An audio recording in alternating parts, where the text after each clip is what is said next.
अस्सलाम वालेकुम जिए भुट्टो दोस्तों आज थोड़ा मुझे लाए दुखो ॾींहुं आहे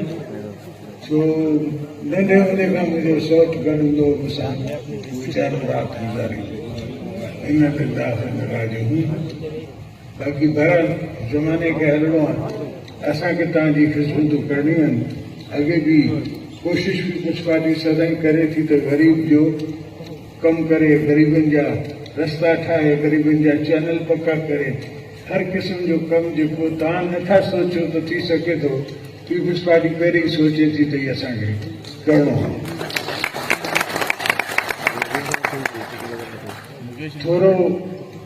हिन टाइम ते असांजो फेडरल गवर्नमेंट जो मसलो आहे उहे मसला थींदा रहंदा आहिनि सियासत में पर असी इंशाअल्लाह ताला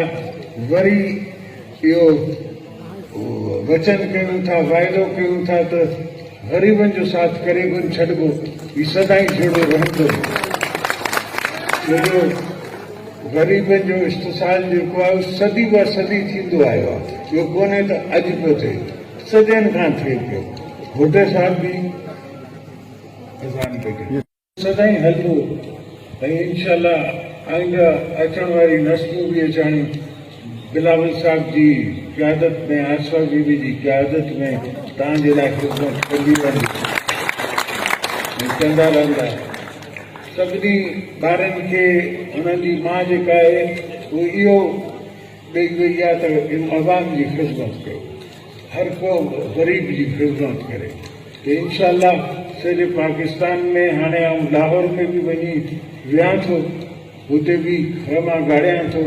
पाण जिंद में ही उते जिन्हनि सां मुक़ाबिलो कंदो ऐं इंशाअल्लाह हिननि खे उते जेसिताईं नथा असीं मुक़ाबिलो कयूं ऐं जेसिताईं उते नथो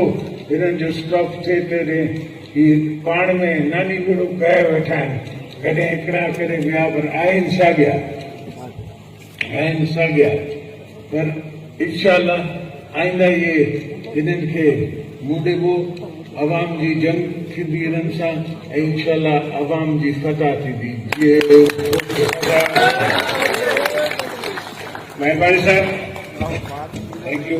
सभई दोस्त जिते वेठा हुजो बाबा पिंडा वारा दोस्तों महिरबानी